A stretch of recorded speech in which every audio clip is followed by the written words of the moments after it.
Hola, muy buenos días, bienvenidos y bienvenidas a nuestros conversatorios Bésame.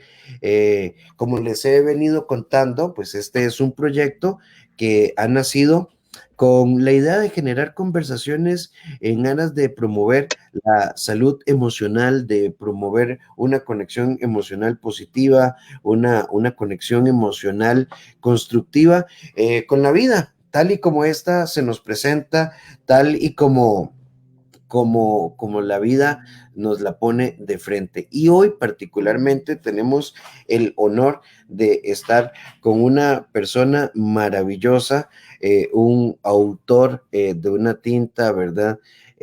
Muy positiva, pero además autor de un montón de libros, así que le damos la bienvenida desde Uruguay al doctor Walter Dressel, el autor de Caminos de Fuego, autor de Un Sueño Posible, de Tómate un café contigo mismo, o sea, autor de un montón de libros y además trabajando en nuevos libros. Don Walter, bienvenido a nuestras conversaciones Bésame. Muchas gracias, Rafael. Buen día para ustedes. Y bueno, un gusto y muchas gracias por tomar contacto conmigo. No, no, las gracias a vos, ¿verdad? Por la apertura, la simpleza, la sencillez, realmente, a título personal, siempre me ha generado mucha admiración tus libros y poder conversar con vos es, como digo yo aquí en la radio, molestando, es como un orgasmo existencial, la verdad. Muchísimas gracias. Don Walter, para arrancar nuestra conversación, atravesamos tiempos que podríamos leer desde la desesperanza. Y conectar a veces con la esperanza es un tema un poco complicado cuando la economía, la pandemia, el desempleo, las crisis políticas, por ejemplo, en Costa Rica estamos pasando un momento convulso, ¿verdad? Eh, de, y entonces, ¿cómo trazar un norte o cómo creer que la vida es un sueño posible en medio de tanta contradicción o cómo empezar a elaborar un proceso que implique un proyecto de desarrollo personal? Bien, tú sabes bien que la pandemia, me pareció por lo menos aquí en mi país, a partir de mediados de marzo, cambió realmente la realidad del mundo. Y todos nuestros proyectos, todo el edificio que habíamos construido durante muchos años, con creencias, con paradigmas, con determinados modelos, de un día para otro o en pocas semanas se desmoronó. Han pasado ya 7 meses, 8 meses, de acuerdo al país, y no vemos todavía con claridad cómo vamos a salir, porque esto es una guerra totalmente asimétrica, donde el enemigo lo conocemos muy parcialmente y donde no tenemos las herramientas necesarias o las armas necesarias como para poder combatirlo y como para poder destruirlo definitivamente. El tema, este es el tema global, es el tema que nos afecta a todos. ¿Qué pasa a nivel personal? Yo creo que esta pandemia vino, por supuesto, con su secuela de dolor, de destrucción, de muerte, pero también nos trae un mensaje muy importante. En primer lugar, nos hace ser más humildes, nos hace poner de rodillas frente a un enemigo invisible y todo lo que creíamos en nuestras fortalezas y en nuestra capacidad se ve hoy en día muy disminuida. Pero aún en este panorama, como tú dices, de desesperanza, la vida continúa y el mundo va a continuar su curso y nosotros tenemos la necesidad de reinventarnos para poder posicionarnos en esta nueva normalidad, como se le ha llamado, de la mejor manera posible. ¿Cómo hacerlo? Es la pregunta. Y yo creo que esta sugerencia, por lo menos aquí en mi país, el confinamiento fue sugerido, no fue obligatorio, se apeló a lo que acá se llamó la libertad responsable. O sea, cada uno sabía lo que tenía y lo que debía hacer. Y eso trajo hasta el día de hoy resultados bastante positivos, salvo ayer que comenzó a dispararse la cantidad de casos. Eso hace que nosotros hayamos tenido mucho más tiempo para reflexionar acerca de nuestro presente y de nuestro futuro. La pregunta es, ¿cómo hacemos para reinventarnos? ¿En qué nos apoyamos? ¿Cuáles son aquellos pilares fundamentales que nos van a ayudar a salir adelante y probablemente a posicionarnos mejor de lo que estábamos antes de la pandemia.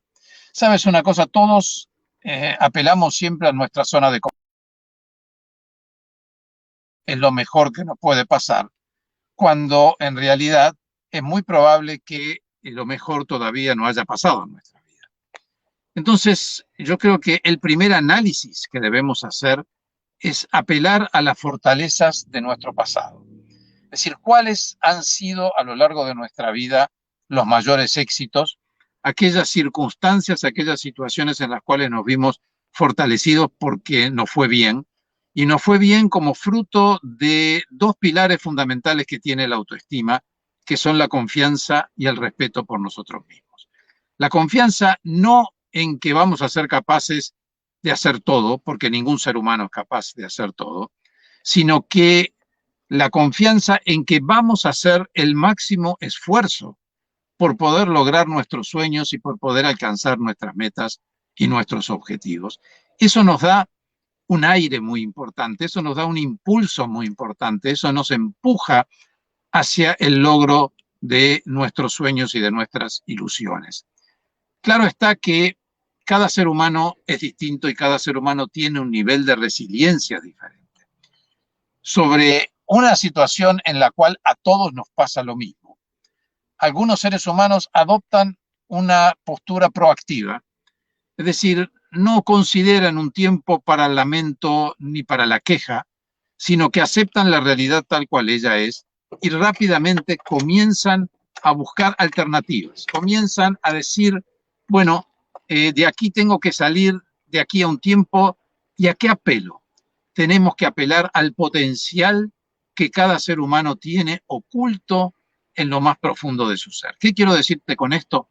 De que cada ser humano puede hacer más de una cosa en la vida.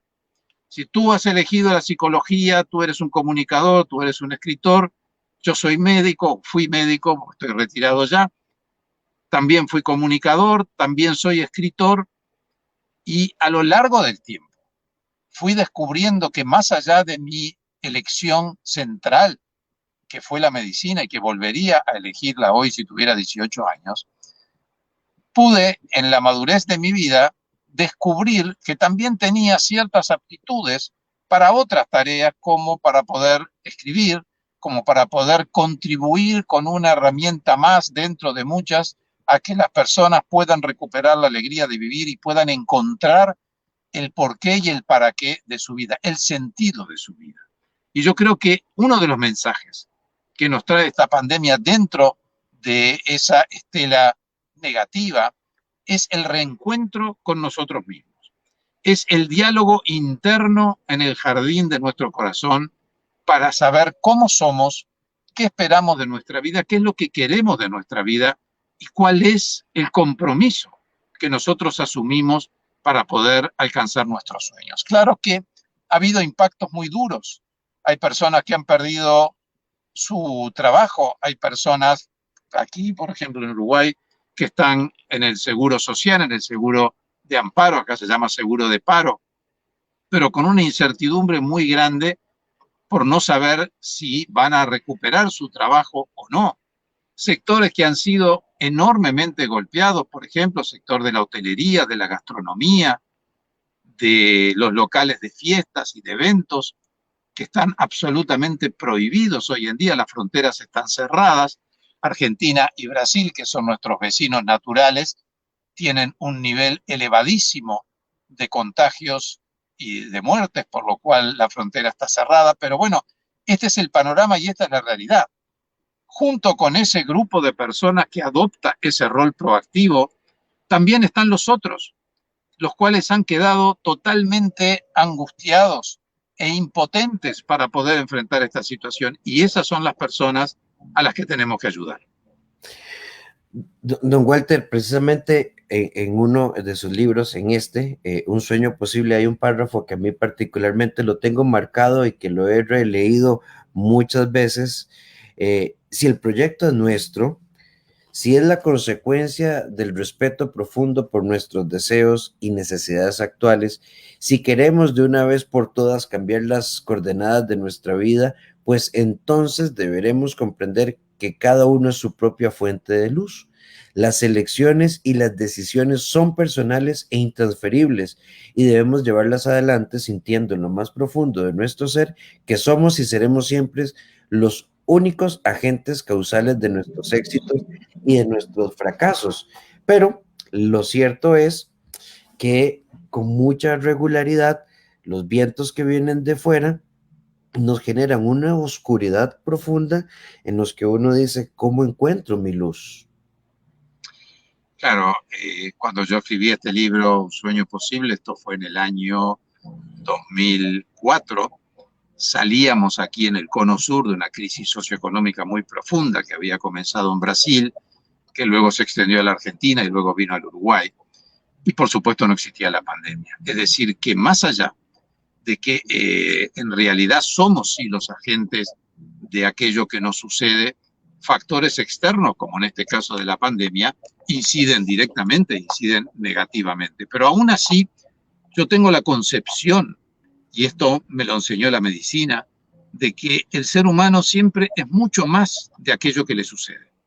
Es decir, por peor que sea la situación de la pandemia, siempre tenemos un espacio como para poder recuperarnos, como para poder encontrar nuestro eje central y recuperar, en primer lugar, la armonía interior. Porque, ¿sabe, Rafael? Una de las cosas que yo he comprobado en la práctica clínica de más de 4 décadas es que muchas veces somos nuestros principales enemigos. Y tú lo habrás visto también en tu práctica clínica. Es decir, que yo creo que el primer paso frente a una situación que nosotros no quisimos y no trajimos es intentar firmar un tratado de paz con nosotros mismos. Es decir, tener autocrítica sí, pero no una autocrítica destructiva. No castigarnos por aquellos errores que pudimos haber cometido en el pasado, porque somos seres humanos. Y esos errores lo único que hacen es certificar nuestra condición humana. Entonces, una vez que nosotros estamos en paz y en armonía con nosotros mismos, la luz comienza a aparecer. Y esa luz comienza a disipar la oscuridad. Y esa luz nos permite ir descubriéndonos en nuestras capacidades y en nuestras potencialidades. Es muy probable que muchas personas tengan que cambiar su rubro laboral, por ejemplo, que tengan que hacer otra cosa completamente diferente a la que venían haciendo hasta ahora, pero lo van a lograr. Pero para lograrlo primero lo tienen que buscar, para lograrlo primero lo tienen que querer, lo tienen que desear y tienen que quitarse ese marco de angustia y de ansiedad y de estrés que finalmente termina paralizándonos. Don Walter, en la firma de este tratado de paz con nosotros mismos, a mí como psicólogo y creo que vos como médico y como escritor, pues no hay un ABC, ¿verdad? Lo que le funciona a Walter no le funciona a Rafa, ¿verdad? Lo que funciona en Uruguay, no sé si funciona en Costa Rica y así, pero yo sí creo que hay algunos elementos universales, ¿verdad? La capacidad de comprensión, dejar de estar en conflicto con la realidad, dejar de sentirme la víctima y este tipo de cosas. Pero desde tu óptica, ¿cuáles son los elementos para iniciar este tratado de paz como un proceso que yo puedo iniciar y que es muy propio y que nada que venga de afuera puede alterarlo si yo realmente trabajo en la construcción de este tratado de paz con nosotros mismos? Mira, yo tomo tus palabras y es cierto que quizás lo que pueda funcionar en Uruguay pueda no funcionar en Costa Rica, pero tú sabes que yo he comprobado en todos los países que he visitado presentando los libros, es que más allá de la estructura social, más allá de la estructura económica del país, a nivel íntimo, todos los seres humanos tenemos las mismas inquietudes, tenemos las mismas dudas existenciales, tenemos la misma inquietud con respecto al futuro. Mira, en el 2010 yo estuve en Costa Rica dictando unas conferencias en el Hospital Clínica Bíblica, estuve en el Instituto Tecnológico de Costa Rica y estuve mediando en un conflicto en aquel momento en un hotel que se llamaba Tabacón, al pie del volcán. Ujú. En todas estas conferencias, que unas fueron para empresarios, otras fueron para público en general, otras fueron para adultos mayores, yo comprobé que cuando terminaba de hacer la exposición y comenzaban las preguntas, lo mismo pasaba con los periodistas, Y también me sorprendió algo que es diferente en Uruguay y en Costa Rica, y es que me llevaron a un programa de televisión a las 7 de la mañana a hacerme una entrevista, y debajo de la ventana del hotel donde estaba no necesitaba un despertador porque había un señor que vendía unas empanadas, recuerdo bien el nombre y hasta el precio, se llamaba Pachi, y la vendía a 500 colones, creo que es la moneda, ¿verdad? Sí. Me despertaba todos los días. Pero ya te digo, a nivel periodístico y a nivel humano, yo comprobé de que todos tenemos esas mismas dudas. Entonces, lo primero es sentarse a tomar un café con uno mismo, ¿verdad? Que esa es una frase y una infusión que me acompaña a lo largo de todos los libros, como símbolo de tranquilidad. Es decir, bueno, estoy en medio de un tsunami que me está arrasando, pero yo me tengo que salvar. Tengo que apelar a la fuerza del instinto de conservación, que es el que me va a permitir sortear las dificultades que en este caso personal, en este caso puntual, la pandemia me está provocando. Entonces, en primer lugar, revisar mi autoestima. ¿Cómo está la confianza en mis propios procesos de pensamiento? Y aquí hay que hacer una salvedad, Rafael, muy importante. Los fracasos que yo pude haber tenido en la vida no necesariamente tienen que rozar mi autoestima. Porque yo puedo haber tenido un fracaso económico, pudo haber tenido un fracaso porque quise realizar una inversión o me quise independizar y mi proyecto no funcionó. Pero aún así sigo siendo una buena persona. Aún así sigo teniendo la capacidad para poder reinventarme y salir adelante de otra forma. Entonces, lo primero es volver a ganar la confianza en pequeños pasos, pequeñas decisiones que me permitan monitorear y controlar que voy en el camino correcto. En segundo lugar, también el segundo pilar de la autoestima, que es el respeto por uno mismo, que es aprender a poner límites, para que no nos invadan y para que nosotros tampoco tengamos que invadir territorios ajenos. Entonces, en el marco de esa soledad que ha generado la pandemia, porque en definitiva, más allá de poder estar con nuestra familia, todos tenemos una cantidad de interrogantes.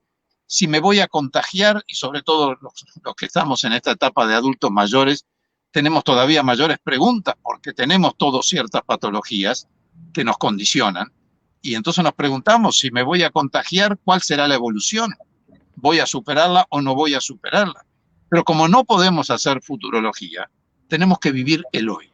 Entonces, realzar en primer lugar esos dos factores, la confianza y el respeto por nosotros mismos. Luego, repasar nuestras fortalezas. ¿Qué cosas hago bien? Mira, yo comprobé que no hay ningún ser humano que sea 10 puntos en todas las áreas. Algunas áreas de desempeño son perfectas, nos manejamos con total soltura. Y hay otras que aún a pesar del paso de los años tenemos ciertas dificultades. Entonces reconozcámoslas, pero veamos cuáles son las fortalezas que nos llevaron a éxitos y cuáles son nuestras debilidades. Y ahí podemos utilizar esa sigla que usamos mucho para los asesoramientos empresariales, el FODA, ¿verdad? ¿Cuáles son las fortalezas? ¿Cuáles son las oportunidades? ¿Cuáles son los desafíos y cuáles son las amenazas? Es decir, todas esas cosas, las debilidades o los desafíos, las carencias, todos las tenemos. Pero una vez que las identificamos, podemos comenzar a trabajar en ellas para convertirlas en nuevos bastiones que nos permitan avanzar. Una vez que tenemos eso medianamente claro, ya estamos muy cerca de firmar ese tratado de paz con nosotros mismos. Si me tengo que disculpar por errores, pues bueno, lo debo hacer, pero no puedo avanzar en la vida si tengo 10 asignaturas pendientes, porque ellas me torturan permanentemente y no me permiten pensar ni reflexionar con claridad. Ese tratado de paz para mí es fundamental. Es decir, miro hacia adelante y solamente del pasado aprendo de mis errores y me fortalezco con aquellos éxitos que pude haber tenido. Esta parte a mí me parece maravillosa y yo creo que es uno de los grandes temas de la vida, Walter, como poder permitirnos como cerrar ciclos. Bueno, pongámoslo como en este tema. Sí, lo arruiné. O sea, digamos que no vino de fuera, lo arruiné. Bueno, ya estuvo. O sea, ¿qué más vamos a hacer, verdad? O sea, simplemente, ¿verdad? Es a avanzar. Pero ¿cómo nos tortura esto? Lo arruiné, me equivoqué, no lo vi, no lo escuché, me cegué. Yo uso mucho una expresión muy tica. En Costa Rica decimos, cuando alguien es muy cabezón, le decimos jupón, ¿verdad? Es como, a veces somos intrapsicológicamente jupones y nos quedamos ahí, ¿verdad? En este lo arruiné. A mí me parece maravilloso ser consciente de que lo arruiné porque ya sé dónde empezar. Exacto. Yo creo que quienes nos están viendo y escuchando tienen que tener en cuenta que la vida tiene tres tiempos. Tiene el pasado, tiene el presente y el futuro.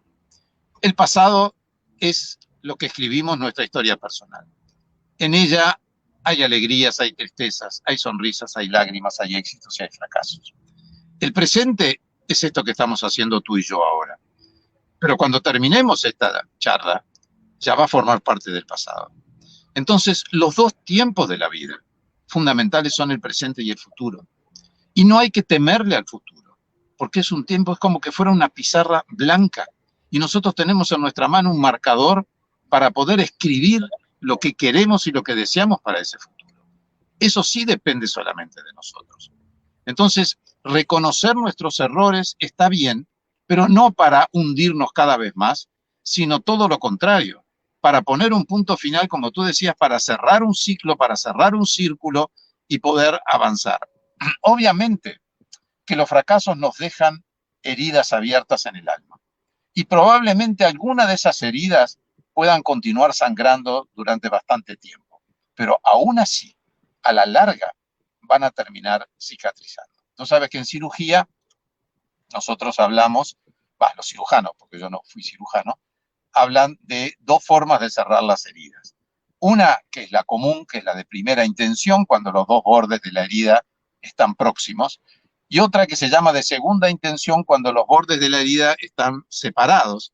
Y entonces el tiempo de cicatrización obviamente es mucho mayor, porque se genera primero un tejido rojizo que se llama tejido de granulación hasta que finalmente aparece la cicatrización. Bueno, en el alma sucede lo mismo. Hay heridas que probablemente estén en nosotros sangrando todavía, pero eso no puede impedirnos seguir adelante porque la vida pasa mucho más rápido de lo que nosotros deseamos y de lo que nosotros pensamos. Y cuando nos damos cuenta, quizás hayamos vivido ya la mayor parte de ella.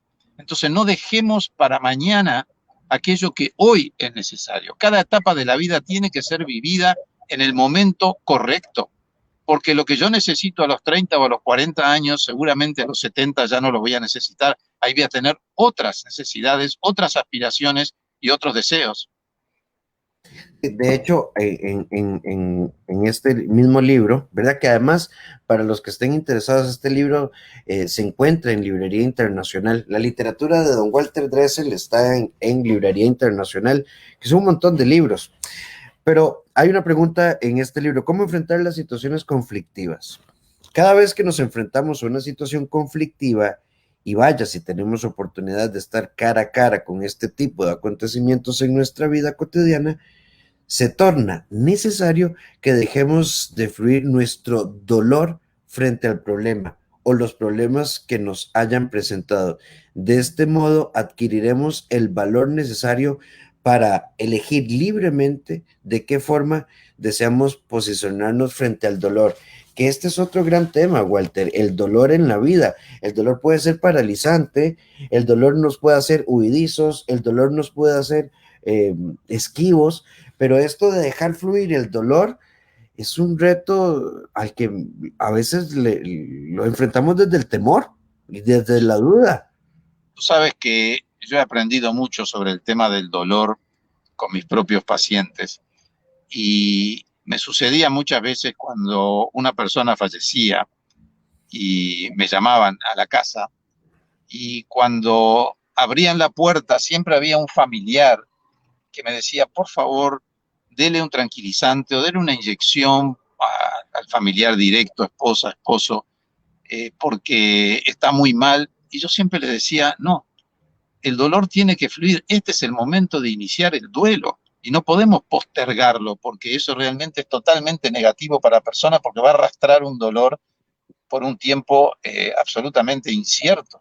Por lo tanto, bueno, salvo casos extremos donde la descompensación podía ser muy importante, es muy trascendente acompañar en ese momento a la persona al dolor para que asuma su realidad y sepa que, bueno, que la persona que partió ya no va a estar y no le paralice el poder continuar con la vida, porque muy probablemente aquella persona que parte hacia la eternidad no quiere o no desearía que quien queda, que su deudo, tome esa partida como un castigo definitivo. Por lo tanto, el dolor para mí es muy importante dejarlo fluir, por más que es cierto que es muy difícil, ¿verdad? Porque todo lo que hemos atravesado por momentos de dolor intenso, sabemos cómo se siente, ¿verdad? Como un puñal clavado en la carne, pero el duelo hay que realizarlo. El duelo tiene que llevar el tiempo normal, más allá de las diferencias entre un ser humano y otro. Todos hemos asistido a personas que tienen duelos prolongados muchas veces de por vida, y eso termina convirtiéndose en una patología. Entonces el dolor es igual que el miedo, nosotros tenemos que abrazarlo, aceptarlo que es una realidad. Y tú sabes que cuando yo comencé a dar mis primeras conferencias, las hacía en un salón de actos que era como un cine de un colegio religioso de las hermanas dominicas. Y ese salón de actos tenía como un cine, un escenario con un enorme cortinado rojo que tenía un pequeño agujerito en el medio. Y uno de mis hijos, que era que sigue siendo el más mediático, era el que me hacía la presentación, ¿verdad? Y mientras él leía mi currículum, o parte de mi currículum, yo miraba por ese agujerito y veía la sala llena de gente y realmente me entraba el miedo, no un pánico, y decía, bueno, ¿y si me va mal? ¿Verdad? ¿Y si alguien me hace una pregunta que no puedo contestar? Hasta que me di cuenta que era absolutamente natural que yo tuviera miedo de hablar de repente frente a 300 o 400 o 500 personas. Y dije, bueno, no, el miedo lo tengo que abrazar y lo mismo pasa con el dolor. Es lógico que tenga miedo, pero únicamente actuando y dando la conferencia y contestando las preguntas voy a ir ganando en seguridad hacia el futuro. Con el paso del tiempo me da lo mismo hablar ante 5 personas o ante 1000 o ante 1200. Es decir, que hay un entrenamiento, tanto sea para el dolor como para el miedo. El miedo es un mecanismo de supervivencia, ¿verdad? Lo que nosotros tenemos que evitar es no cruzar la línea que existe entre el miedo y el pánico, porque el pánico es paralizante. Y ahí no nos deja pensar y las emociones son muy negativas y la parálisis hace que nosotros no solamente nos quedemos en el mismo lugar, sino que comencemos a retroceder. ¿Por qué? Porque hay una enorme ola que viene atrás nuestro de personas que han entendido que el mundo cambia rápidamente y que lo que hoy hablamos como una verdad, quizás dentro de 6 meses ya no lo sea, o antes quizás. Sí, hay otro párrafo que me parece hermosísimo. Querer que nuestro proyecto personal sea exitoso es una aspiración que podemos considerar normal, pero convengamos en que las cosas no son tan sencillas. La mente humana nos lleva, sin que nos lo propongamos, hacia un concepto de excelencia. Esto significa que cada vez que alcanzamos un nuevo logro, el estímulo es tan fuerte que nos impulsa hacia adelante. Por ese motivo, no debemos preocuparnos por fijar límites a nuestro crecimiento, sino que debemos dejar que nuestra mente, que es el instrumento más importante de todos con los que contamos, nos dé la energía necesaria para seguir cosechando resultados positivos. Y yo creo que este concepto que nos propones hoy de un tratado de paz, una mente aquietada en el conflicto, ¿verdad? Y una mente orientada, ¿verdad? Hacia la búsqueda de la paz, es una mente poderosa, porque Mira, cuando... Rafael, fíjate el poder que tiene el lenguaje. Suponte que tú me dices, mira, Walter, quiero que hagas esta tarea. Y yo te contesto, Rafael, esto no es para mí, esto no lo voy a poder hacer. Una manera de abordar el tema. Y otra manera de abordar el tema es, mira, Rafael, yo creo que esto no es para mí, pero ¿sabes lo que? Voy a tratar de hacer el esfuerzo para ver si lo consigo. Con la primera respuesta me cierro y achico mi espacio. Con la segunda respuesta no tengo la certeza de que lo voy a lograr, pero estoy expandiendo la posibilidad de que a través de mi esfuerzo quizás sí lo logre. Entonces, la manera en que nosotros nos tratamos, la manera en que nosotros hablamos de nosotros mismos, también es fundamental. ¿Por qué? Porque si yo no me respeto, si yo no creo en mí, nadie tampoco lo va a hacer, ¿verdad? Porque si las personas que nos rodean, si el entorno sea familiar, sea laboral, sea de amistades, ven que nosotros nos tratamos mal, que nosotros hablamos de una manera relegándonos a un segundo plano. En realidad, nosotros lo que estamos haciendo es destruyendo nuestra autoestima y destruyendo la capacidad de nuestro sueño. Porque cuando un ser humano se considera en las puertas de una depresión, cuando no le encuentra el sentido a la vida, cuando no sabe el porqué y el para qué de su existencia.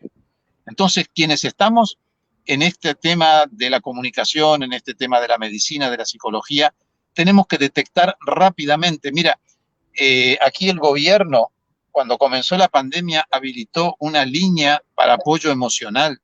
Llevamos alrededor de 13.000 consultas de personas que están pidiendo asistencia emocional para poder sobrellevar el confinamiento, para poder sobrellevar todo lo que significa la pandemia. Quiere decir de que el equilibrio emocional, la armonía interior, la paz interior, hoy está profundamente vulnerada y es una tarea de todos el recuperarla.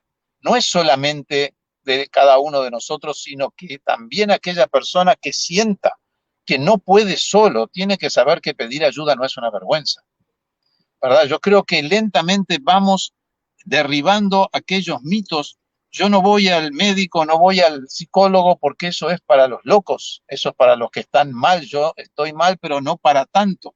¿Y quién evalúa o quién cuantifica cuán mal puedo estar? O sea, siempre lo que nos sucede en la vida tiene más de una interpretación. Y uno de los errores que cometemos los seres humanos es creer que nuestra interpretación es la única.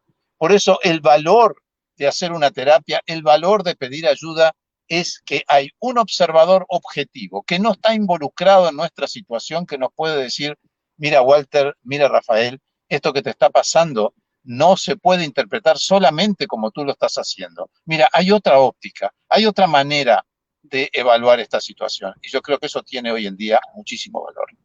Sí, de hecho, parafraseándote ya, para serte honesto, no recuerdo en cuál de tus libros lo leí, pero es algo que es una frase de la que me he apropiado. Siempre te he citado, ¿verdad? Pero a mí me gusta mucho, en alguno de tus libros vos decís, el pensamiento positivo por sí solo no resuelve nada, ni te garantiza el éxito, pero sí te amplía la perspectiva para encontrar posibilidades. Claro, claro, todo depende. Fíjate que eh, la luz de una vela no será una luz intensa, pero disipa la oscuridad.